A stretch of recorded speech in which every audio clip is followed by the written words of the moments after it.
एक लड़की का सबसे बड़ा सपना क्या होना चाहिए? रुको, जवाब मत दो अभी, क्योंकि मैं जानती हूँ तुम्हारा पहला जवाब क्या आया, और मैं ये भी जानती हूँ कि वो जवाब तुम्हारा था या किसी और का। एक अच्छी नौकरी, एक अच्छा घर, एक अच्छा रिश्ता, और फिर सेटल डाउन।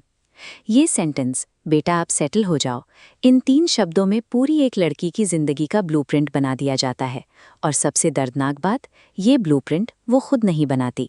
सोचो एक बार, पहली बार जब तुमने कॉलेज ज्वाइन किया, वो एक्साइटमेंट क्या थी? वो फीलिंग याद है कि अब मेरी जिंदगी शुरू होगी, अब मैं कुछ बनूंगी।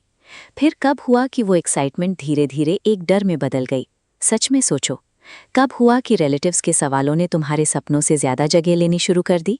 कब तक पढ़ोगी? उम्र निकल रही है, रिश्ते आ रहे हैं, कब सेटल होगी? ये सिस्टम एक लड़की के सपनों को ओवरराइड कर देता है। बहुत छोटी उम्र से हमें अपनी पहचान छोड़कर किसी और के बनाए हुए रास्ते पर चलना सिखाया जाता है। और तुम वहां बैठी थी, स्माइल करते हुए, अंदर से कुछ क्रम्बल करते हुए, क्योंकि तुम्हारे पास कोई जवाब नहीं था, या था, पर वो जवाब देने की हिम्मत नहीं थी। वो साइलेंस, वो स्माइल, वो हाँ देखते हैं, उस मोमेंट में एक लड़की अपना एक छोटा सा सपना मारती है। और ये बार बार होता है, तब तक होता है जब तक उस लड़की को खुद याद नहीं रहता कि उसने कभी कोई सपना देखा भी था। आइडेंटिटी का खोना कोई एक दिन का हादसा नहीं है, ये तो हर रोज की उन छोटी छोटी हाँ का नतीजा है जो तुमने डर के मारे कही थी। लखनऊ की प्रिया की कहानी सुनो। मिडिल क्लास फैमिली, क्लास में ऑलवेज टॉप 5। उसका एक सपना था, वो एक राइटर बनना चाहती थी, स्टोरीज लिखना चाहती थी, अपनी जुबान में दुनिया को बताना चाहती थी। 12th के बाद जर्नलिज्म कॉलेज में एडमिट मिला, पर घर में बैठक हुई।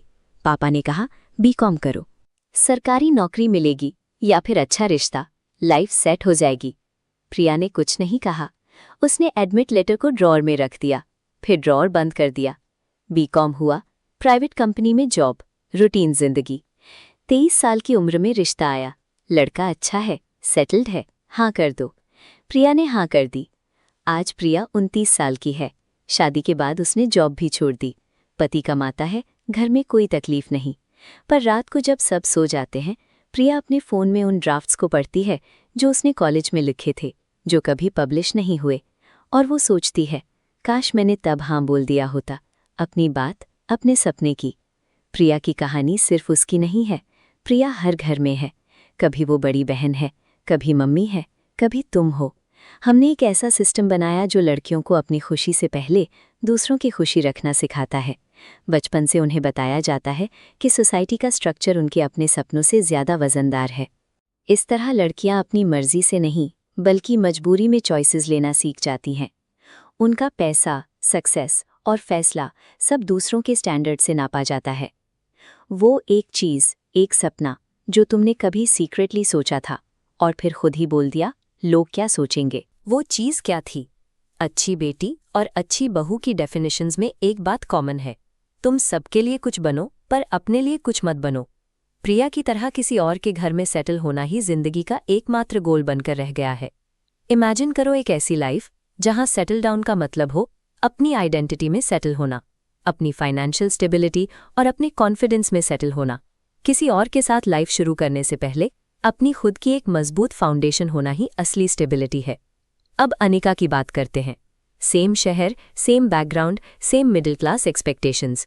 पर 22 साल की उम्र में उसकी नानी ने उससे एक सवाल पूछा था, अगर कल से तुझे कोई कुछ नहीं देगा, ना पैसे, ना घर, ना सहारा, तो तू अपने आप को संभाल सकती है? अनिका के पास कोई जवाब नहीं था, और उस एक खामोशी ने उसे डरा दिया। उसने डिसाइड किया कि वो कभी किसी पे डिपेंड नहीं करेगी। उसने डिजिटल स्किल्स सीखी, रात को पार्ट टाइम काम किया, सेविंग्स की और इन्वेस्ट किया। उसने पहले अपना एक फाइनेंशियल बेस बनाया। आज अनिका 29 साल की है। उसने शादी की, पर अपनी मर्जी से। वो फाइनेंशियली इंडिपेंडेंट थी, इसलिए उसने हाँ डर से नहीं, बल्कि प्यार और चॉइस से कहा। जब आपके पास अपने पैसे होते हैं तो शादी जैसे बड़े फैसले किसी की मोहताजी नहीं, बल्कि आपकी अपनी मर्जी बन जाते हैं।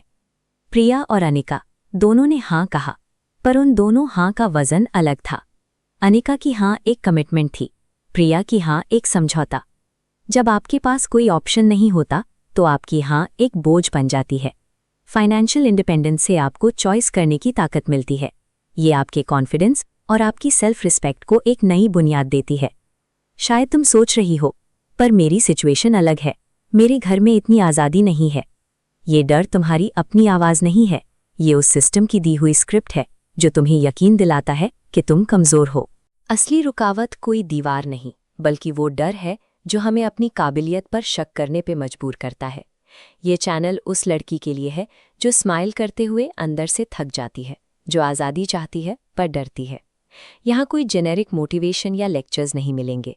हम बात करेंगे उस खामोशी की जो तुम महसूस करती हो जब तुम अपनी बात नहीं बोल पाती। हम बात करेंगे उस फाइनेंशियल डर की जो तुम्हें रुकने पे मजबूर करता है।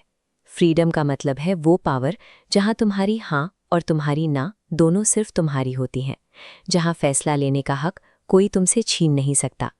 आज एक काम करो, वो सपना जो तुमने प्रिया की तरह ड्रॉअर में बंद कर दिया था, उस ड्रॉअर को आज थोड़ा सा खोलो। उसके लिए कोई बड़ा प्लान मत बनाओ, बस उसे पहचानो। ये मानो कि वो सपना आज भी जिंदा है। कमेंट्स में मुझे सिर्फ एक वर्ड में बताओ, तुम्हारा वो सपना क्या है। मैं पढ़ूंगी। सच में अपने सपने को वैलिड मानना ही पहला कदम है। आज से हम अपनी दुनिया अपनी टर्म्स पे बनाना शुरू करेंगे।